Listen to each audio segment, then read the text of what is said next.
ওকালতি করে দিন কাটাচ্ছিলেন, হঠাৎ এই বদবুদ্ধি হলো কেন?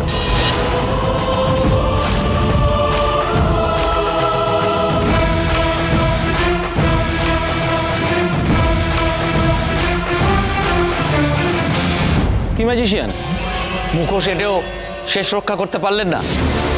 অনেক অভিযোগ আছে আপনার বিরুদ্ধে। দিল্লির নিলাম থেকে অ্যান্টিক চুরি, এখানে গয়না চুরি, অন্তত 12টা কেস আছে আপনার বিরুদ্ধে।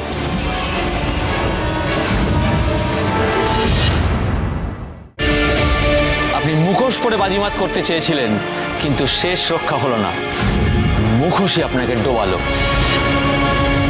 বিভিন্ন থানায় বারবার অভিযোগ আসছিল, যেখানেই ম্যাজিক শো হয় সেখানেই চুরি পকেটমারি হয়। আর এই ম্যাজিক শোটা করে বিশেষ একটি টিম, যে ম্যাজিশিয়ানের মুখে মুখোশ থাকে।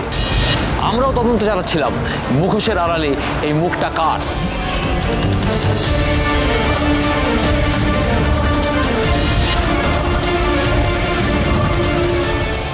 আপনি নিজেই 2-2 4 করে দিলেন অনিমেষ রায়ের প্রদর্শনী থেকে গয়না চুরি করে। যে গাড়িতে করে আপনার স্ত্রী ছেলে মেয়ে পালাচ্ছিল, সে গাড়ির পেছনে ছিল ঠিক এরকম একটি মুখোশ।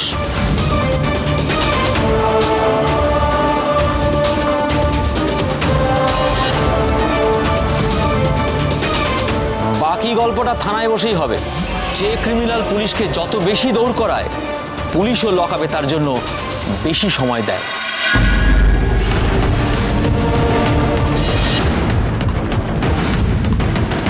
চলুন সপরিবারে আপনাদের জেল ভ্রমণ করিয়ে আনি।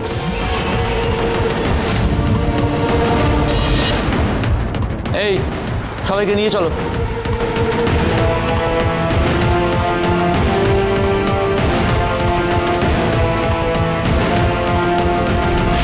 থ্যাংক ইউ আপনাদের, এত বড় একটা চক্রকে ধরতে সাহায্য করার জন্য।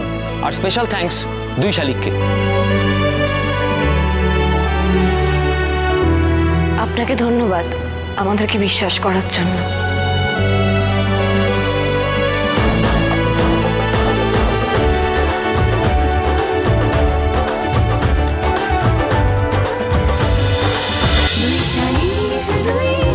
দুই শালিক, সোম থেকে রবি প্রতিদিন বিকেল 5:30টায় স্টার জলসায় ও জিও হটস্টারে।